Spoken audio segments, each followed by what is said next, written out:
Welcome again, guys, everyone to everyone. Today we are talking about advancing to ACP fellowship, and Dr. Todd Simon. Probably everybody should be knowing he is our NYACP governor for the chapter for Brooklyn, Queens, Staten Island. But before that, he is an internist. He is an associate professor of medicine through Cornell University. He is a chief academic officer through New York Presbyterian Brooklyn Methodist Hospital, and he's also the vice chief of Department of Medicine through Cornell School of Medicine.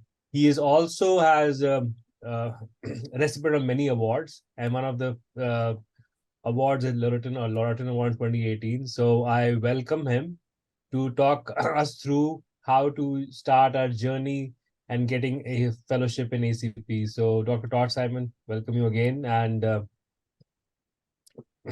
Thank you. Oh, wow. Thank you so much. It's great to be here. It's nice to see everybody. Thanks for joining at 6 p.m. on a Tuesday night. We appreciate that. I'm very curious to know who you all are, particularly kind of where you are in your careers, because it's going to impact the talk tonight, and in terms of where you are in that perhaps journey towards thinking about applying for fellowship in the college and becoming an FACP. So I'm wondering if you could throw stuff in the chat. If you're a student, tell me that you're a student. If you're a resident, tell me that you're a resident. If you're a fellow, tell me that you're a fellow. If you're an early career physician, so if you're, let's say, recently out of residency within 5 years, then tell me that you're an early career physician. And if you're longer than that, then just say you're really, really old. No, don't say that.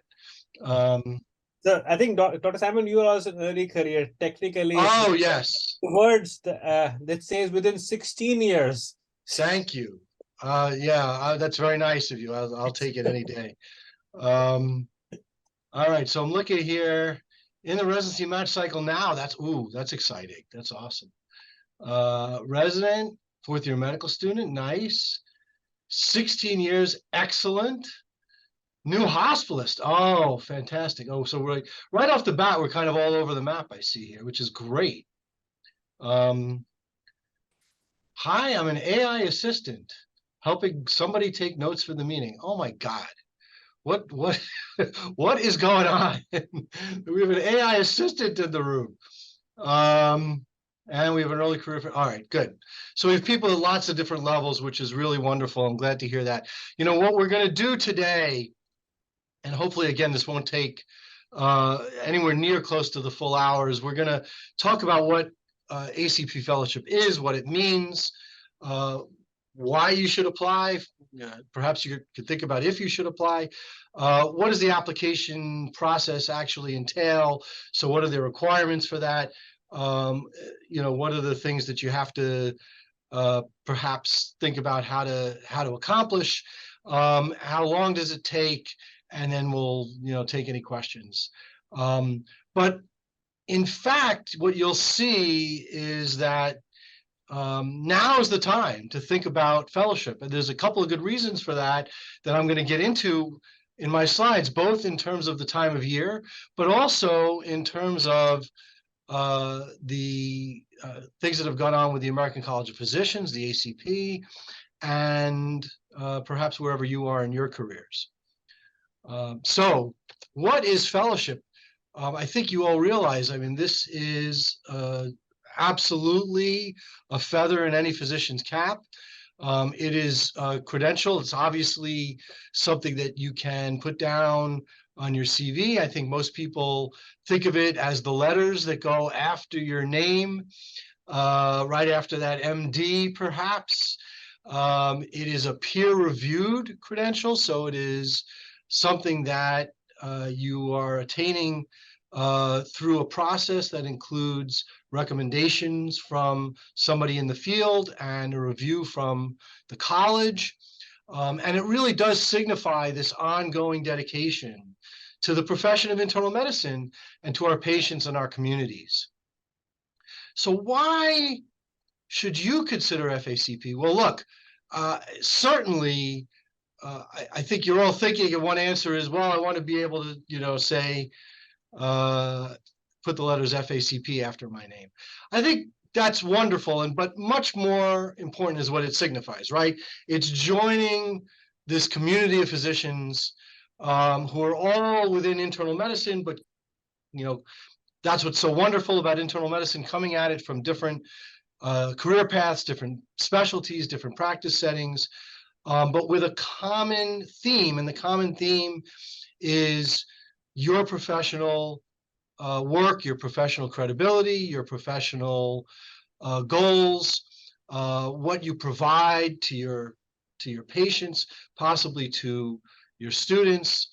And then, of course, if you're looking to get even more involved with the American College of Physicians, this is something that can put you in that position. It can open you up to potentially new career development opportunities, and it makes you eligible for certain leadership positions in the college at the New York chapter level and even at the national level.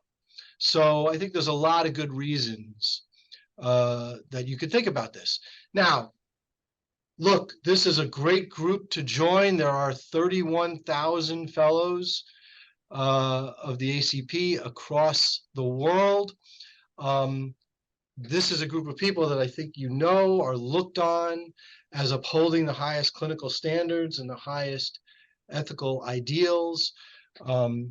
This is a group of people that are dedicated to advancing the profession of internal medicine and all of the things that entails. We've named a few of those on this slide, including reducing health disparities, improving outcomes, advocating for physicians and advocating for patients.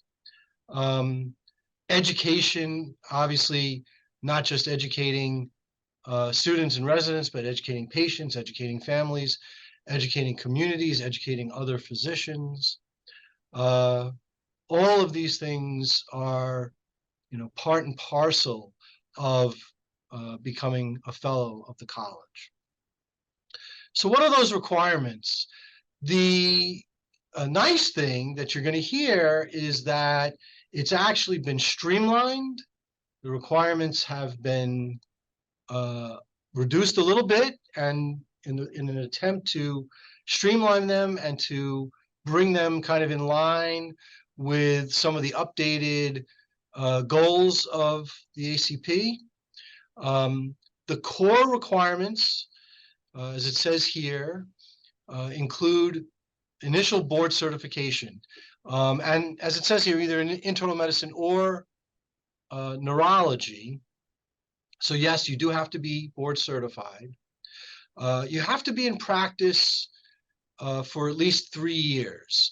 And importantly, that means 3 years after residency. So fellowship is, in this sense, part of practice.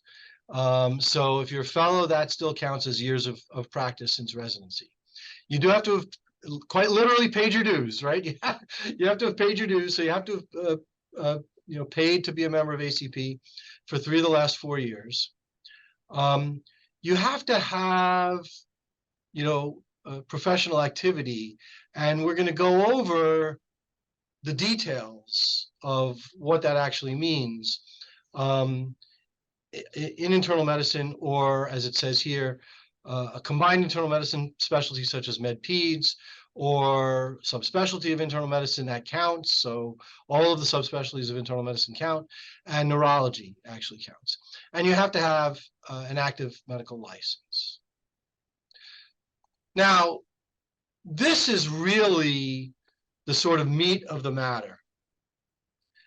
The key to attaining fellowship is demonstrating participation in what is now known, and this is a new rubric, as the 4 pillars of fellowship. And you see here a little kind of a cartoon of what the 4 pillars of fellowship means. The pillars, by the way, are holding up the ACP motto, right? And the ACP motto is leading internal medicine and improving lives. And you see that, on signs and in logos and things like that. And this is what the pillars are holding up, upholding these tenets of the American College of Physicians. So the 4 pillars are continuing medical education. And I'm going to spend a couple more minutes on this slide. Continuing medical education, or CME, is really as simple as it sounds. It means demonstrating that you've continued your ongoing learning, which is expected of any professional, but certainly in internal medicine. And that can be demonstrated as simply as attending CME activities, gaining CME credit, and showing that this is something that you've participated in. Pillar number 2 is community service and engagement. And there's lots of different ways of demonstrating this, probably a lot more ways than I could possibly ever list or even think of. But really, any way that you may show that you're participating in community service or engaging with the community, that could be providing education. It could be participating in health-related activities such as health fairs. It could be giving talks, giving lectures, things like that to members of the community. It could be participating in your place of worship, in your church or synagogue or wherever else that might be. There's probably many, many, many other ways. And really, all of those could count towards this participation. The 3rd pillar is practice improvement or scholarly activity. And that's a pretty broad pillar. It could mean the traditional kind of meaning of scholarly activity. It could mean research. It could mean publication.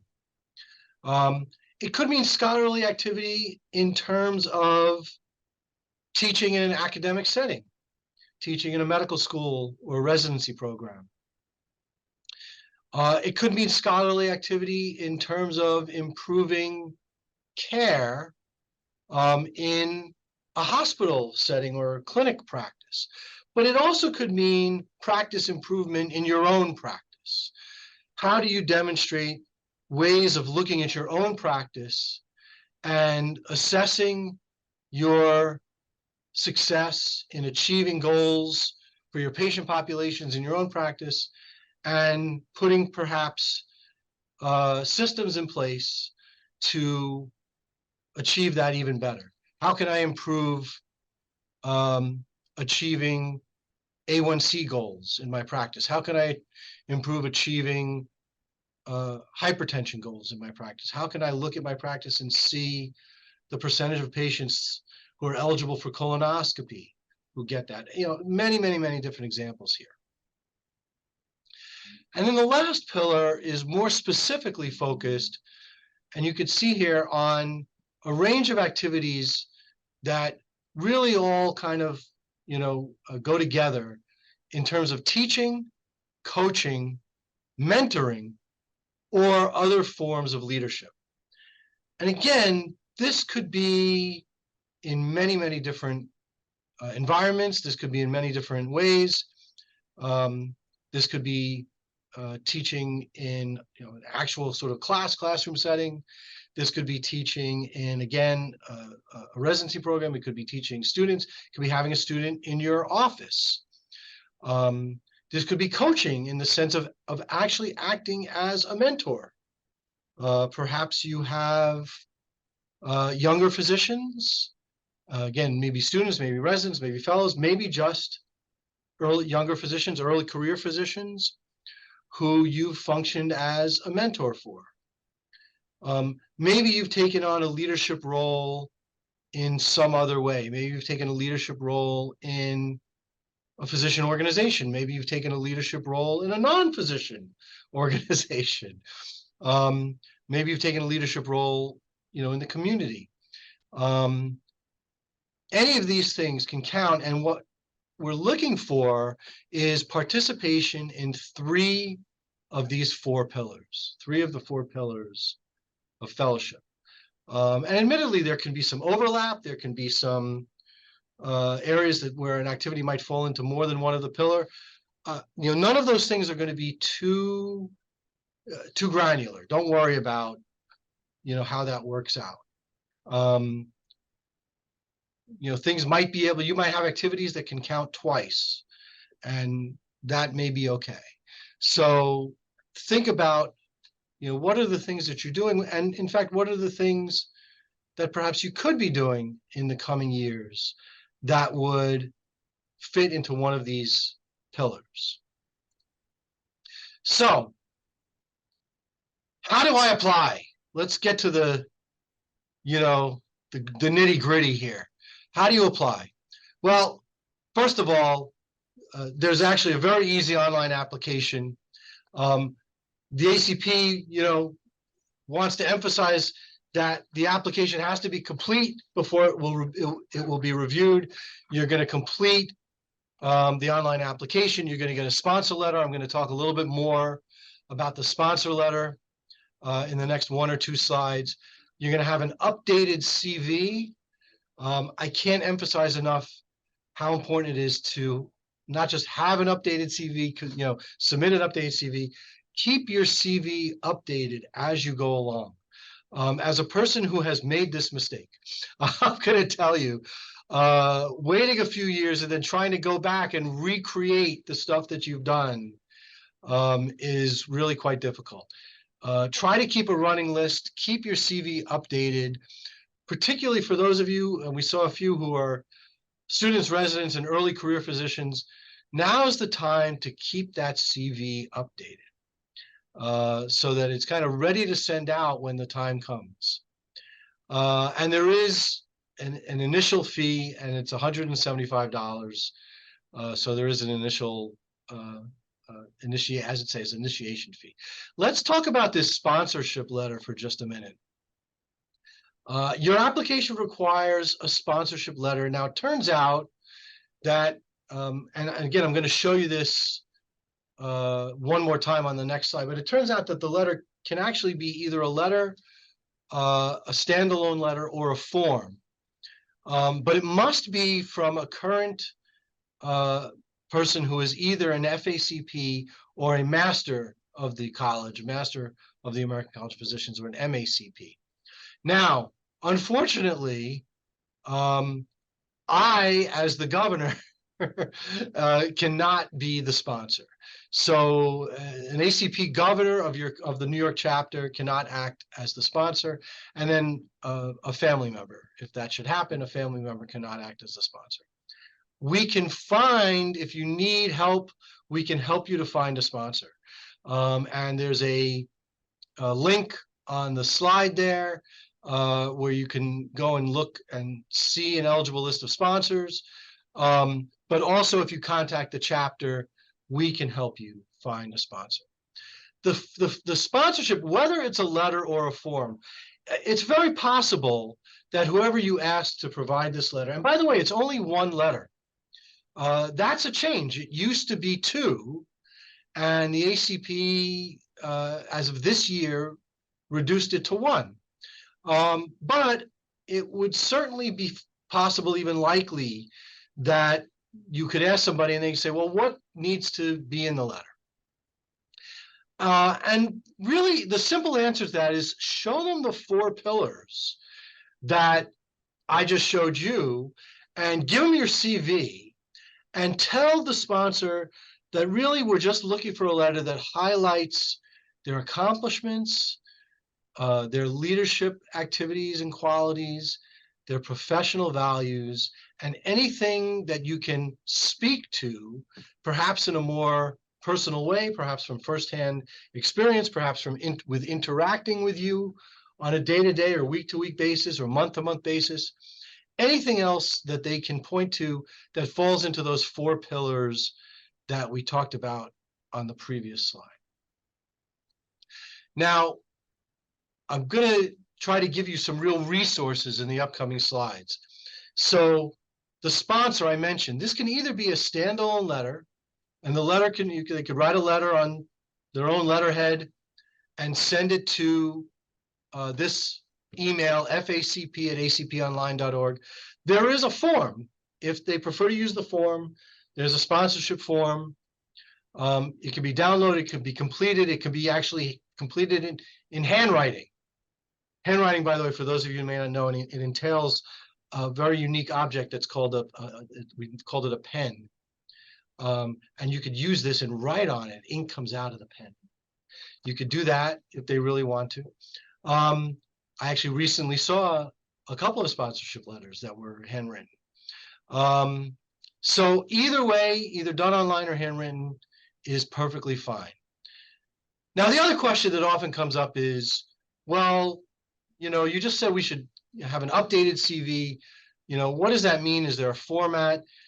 There is not a mandatory format for fellowship for the ACP for your CV. However, if you need a template, any one of you right now can pick up your phones and point your camera at this QR code, and this will lead you. And I actually tried this earlier today to make sure it worked, and at least it worked for me.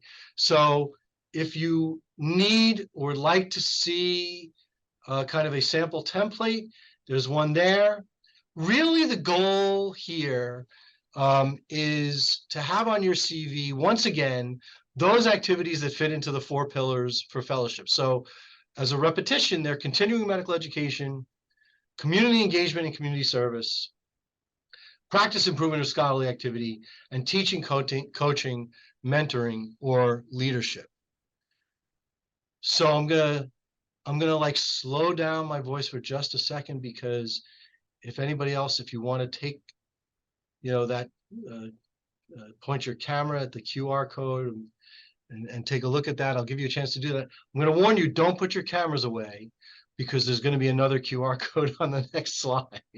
So it's coming up. We're gonna hit you with a few QR codes here, trying to make it as easy and hopefully as modern as possible on the talk today. All right, I'm going to go to the next slide. Now, again, the application itself. So I just talked about the sponsor letter. The application itself, same deal. You can either do this electronically or you can do it on paper. And yes, you could even do it on paper and actually mail it, like snail mail it to the ACP if you really want to.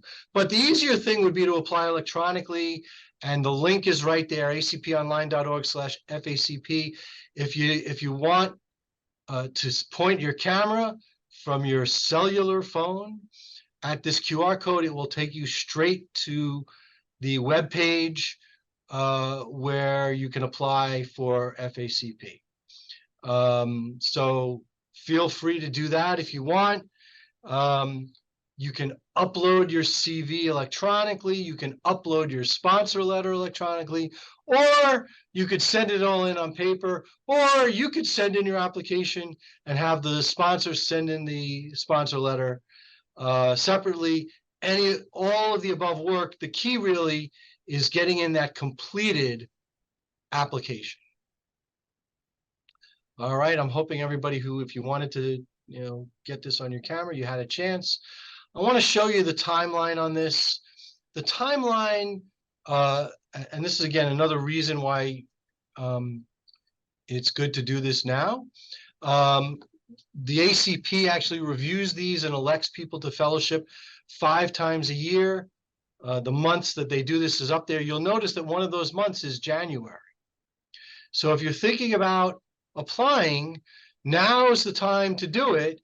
Get that application in before the end of December, and it will be reviewed at the January timeline. Now, the process itself can take, as it says here, 8 to 10 weeks. If there are applications that raise questions or issues or somehow not so straightforward, those go to a credentials committee of ACP, and those meetings are only twice a year, so those applications may take a little bit longer, but that is a minority of applications. What are some possible challenges here? I frankly think that this is a pretty easy process, and I don't think the challenges are great. The things that have come up with the ACP, as I mentioned before, first of all, finding somebody to sponsor. We will help with that. So if that's a challenge for you, you certainly can contact me, but you can contact the New York ACP, contact our chapter, and we will certainly try to find folks who may be able to act as your sponsor. I did mention, board certification is required. So that, is something to just know and keep in mind. If you know your governor, it's always helpful to contact the governor. If you don't know your governor, we can tell you who your governor is and put you in touch with that person. And Karen, who's looking at me and laughing right now, is more than happy to do that. There's 5 governors for New York, plus a governor-elect, plus periodically a governor-elect designee. So we're happy to connect you with those people, and they're always happy. This is one of our favorite things to answer questions about. We're always looking, if you're looking to, fulfill those pillars, we're always looking for folks to participate in ACP activities. And that's one of the pillars right there. So you can participate in our local chapter meetings.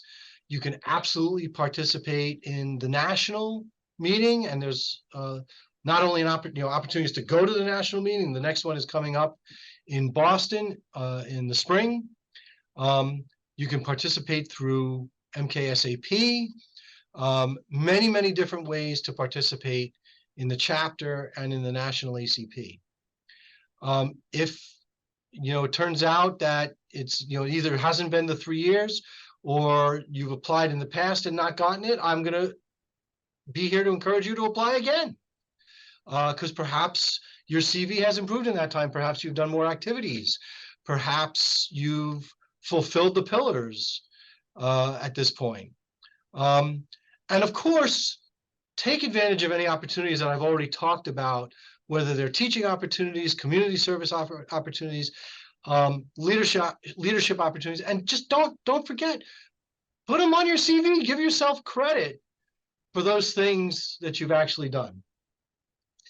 Now, I'm going to pivot for just a second, and my next comments are going to be really geared towards the early career physicians specifically, but also thinking ahead, those folks who are in residency, or even, I know we have a few students here. We have a wonderful program in ACP called the Guided Fellowship Program. And the Guided Fellowship Program is a way to help you from a point in time when you may not yet be actually eligible to apply for FACP, but you are hoping and looking forward to doing that down the line. So what does this mean? This is a way of providing, again, really focusing on early career physicians with a structured framework, starting from really the minute you graduate residency. And you'll see some of these details in the following slides. But what this does is it helps provide you with a structure.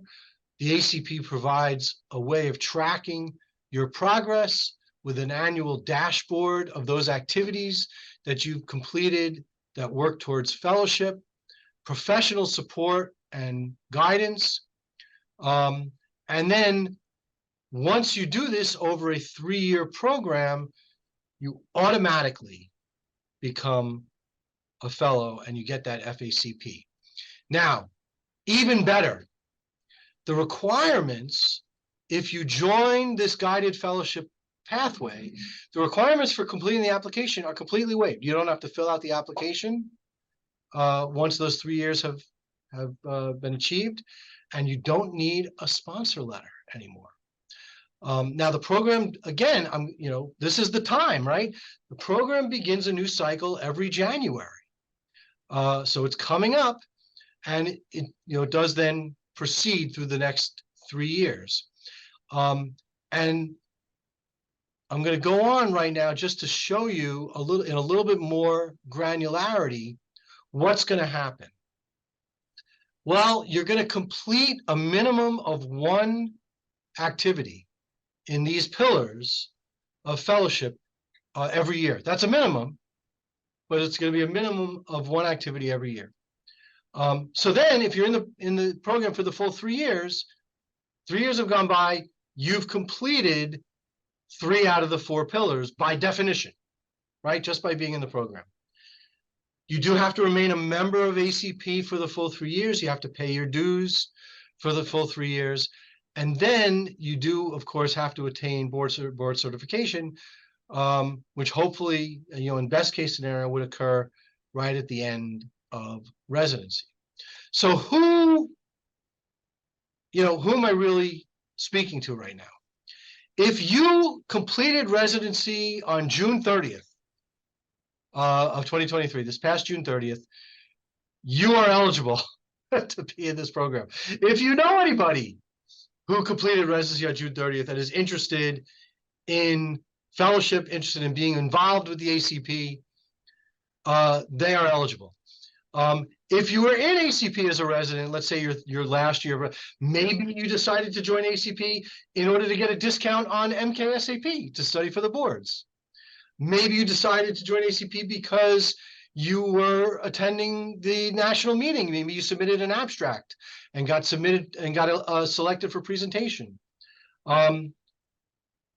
If you paid your dues in 22-23 and you graduated residency in June, and you're paid up now for this year, then you're eligible.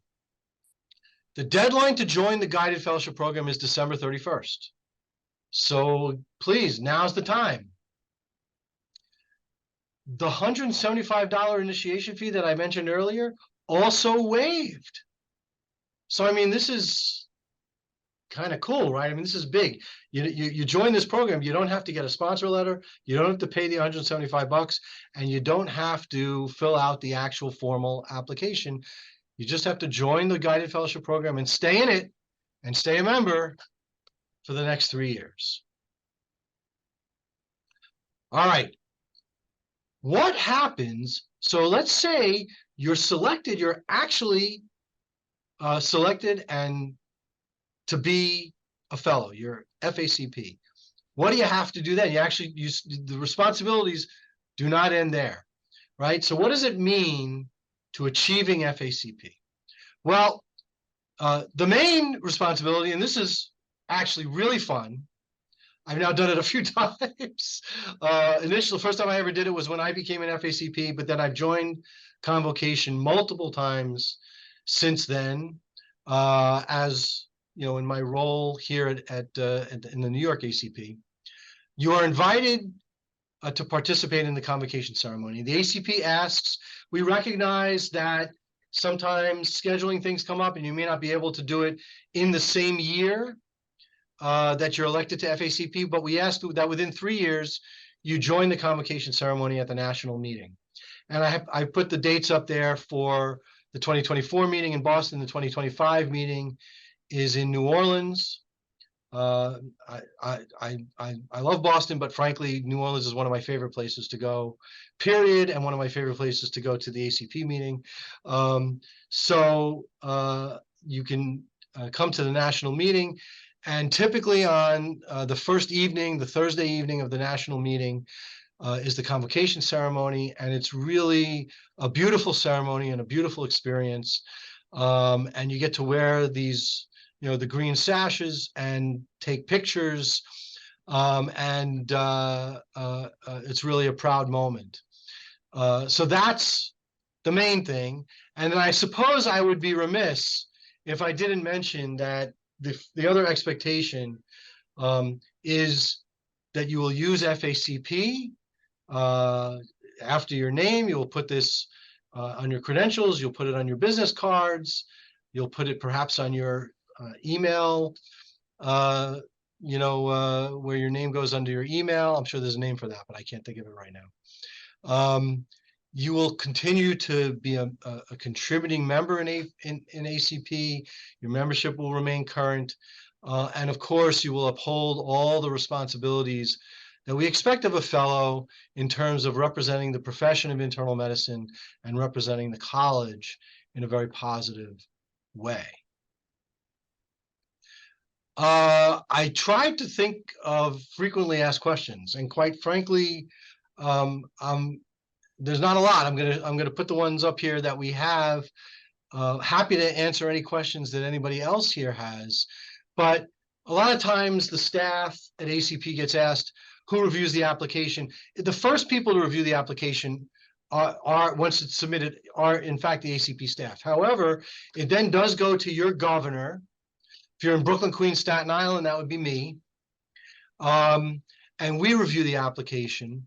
And then again, I mentioned earlier that if there are any other questions or concerns about the application, any things that people don't understand or whatever, it goes to the ACP Credentials Committee. I've already said this twice, but I'm going to say it for a third time. Please use us to help you in any way possible, at the chapter, but certainly if you need help locating a sponsor, if you want to speak individually to any one of the members of our council, any one of the governors, please feel free to reach out, and we'd love to do that. And of course, if you just want to, reach out online, I've put up here the ACP. You can go to www.acponline.org/FACP, or you can email, and a very simple email is facp@acponline.org. And that is going to bring me to the end of my presentation. It's only been less than 40 minutes. If you have any additional questions, of course, I'm happy to answer them. I also put my email up here, TOS9017. That's the TO is the letter O and the 90, so it's TOS9017 at NYP for New York Presbyterian.org. And that is my last slide. So happy to take any questions. Thank you, Dr. Simon. I think this is very important. A lot of information and a lot of paths where we can easily get FACP. There are a couple of questions which were, I think first I will go with the last question and then after that. So the question was, I think from Junaid, that how about a fellow who is graduating on June 2024 in a 3-year fellowship or 2.5 years of fellowship? So I think it's a great question. So again, the clock starts with the graduation from residency, not from fellowship, which is admittedly something I understand how that could be confusing. But then it is 3 years, 3 full years. It's it's not like, well, I will be graduating. It's 3 full years from graduation from residency. So like technically the day the first day of your 4th year would count, but it's 3 years since graduation from residency. And I think the other question was, what is the difference between FACP and masters? Yeah, that's such a great question. So mastership is really the highest honor that you can attain in the college.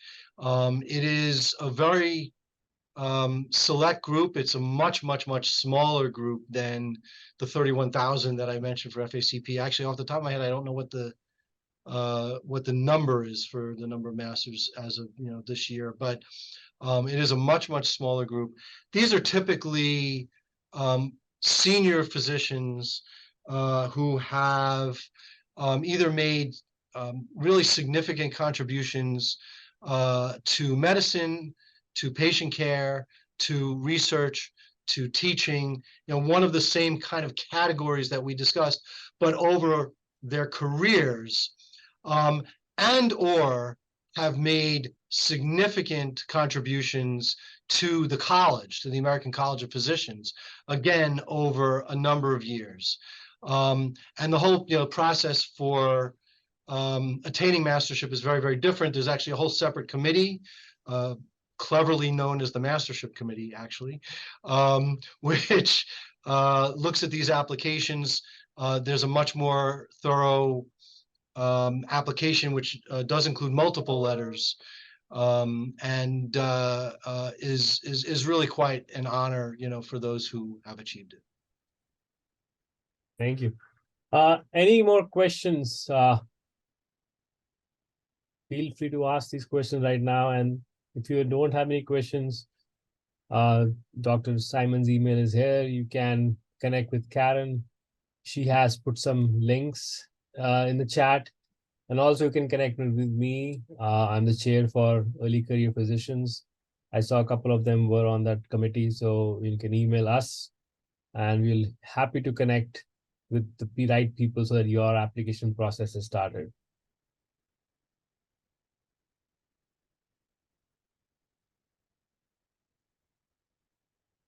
Well, thank you, Dr. Gambier and Dr. Simon.